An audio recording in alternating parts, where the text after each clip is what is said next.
കഴിഞ്ഞ കുറച്ച് ദിവസങ്ങളായിട്ട് ചർച്ച ചെയ്യപ്പെടുന്ന ഒരു പൂച്ചെടിയാണ് ഈ അരളിച്ചെടി. ഏകദേശം ഒരു 3-4 മാസങ്ങൾക്ക് മുന്നാണ് ഈ അരളിച്ചെടിയിൽ വിഷാംശമുണ്ട് എന്നുള്ള കാര്യം ഞാനും അറിയുന്നത്. കാരണം ഇങ്ങനെ യാത്ര ചെയ്യുന്ന ഒരു സമയത്ത് ഈ അരളിച്ചെടി കാണുമ്പോൾ ഞാൻ ചുമ്മാ അതിൻ്റെ ഒരു കൗതുകം കൊണ്ട് അത് പറിക്കുകയും എടുത്ത് മണക്കാൻ ശ്രമിക്കുകയൊക്കെ ചെയ്തപ്പോൾ എൻ്റെ ഫാദറിലോ ആണ് പറഞ്ഞത് അതിനെ കൊണ്ട് വലുതായിട്ട് കളിക്കൊന്നും വേണ്ട, വിഷാംശമുള്ളൊരു ചെടിയാണത് എന്ന്.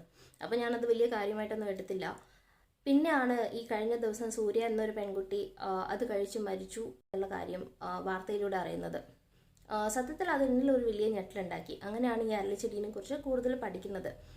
നീരിയം ഒളിയാണ്ടർ വിഭാഗത്തിൽപ്പെടുന്ന ഒരു പൂച്ചെടിയാണ് ഈ അരളിച്ചെടി എന്ന് പറയുന്നത്.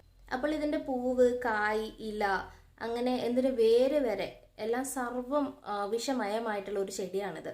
നമ്മൾ ഇതിന്റെ എന്ത് കഴിച്ചാലും നമുക്ക് അപകടം ഉണ്ടാവും എന്നുള്ളത് ഉറപ്പാണ്. ഇതിലടങ്ങിയിട്ടുള്ള ഡിജിറ്റാലിസ് ഗ്ലൂക്കോസൈഡ് എന്ന രാസപദാർത്ഥമാണ് ഈ വിഷം ഉണ്ടാക്കാൻ കാരണമാകുന്നു എന്നാണ് പറയപ്പെടുന്നത്.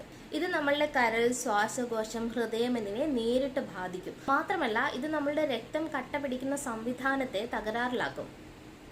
സയനൈഡിന്റെ ഏകദേശം 1/3 സ്പീഡിലാണ് ഈ രാസപദാർത്ഥം നമ്മുടെ ശരീരത്തിലേക്ക് എത്തുന്നതും അത് പ്രവർത്തിക്കുന്നതും.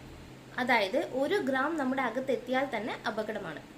അതുകൊണ്ട് തന്നെ നിങ്ങളുടെ വീടിന് ചുറ്റും ഈ അരളിയോ അങ്ങനെ ഉണ്ടെങ്കിൽ ഇതിന്റെ ഇലയോ പൂവോ ഒന്നും ഒരു കൗതുകത്തിന് പോലും അത് കഴിക്കാനോ അല്ലെങ്കിൽ എടുത്ത് നോക്കാനോ ഒന്നും തയ്യാറാകാതിരിക്കുക. കണ്ടാൽ തന്നെ മാറിക്കളയുക. വീട്ടിനടുത്ത് ഉണ്ടെങ്കിൽ അത് വെട്ടിക്കളയുന്നതായിരിക്കും ഏറ്റവും ഉചിതം. Thank you.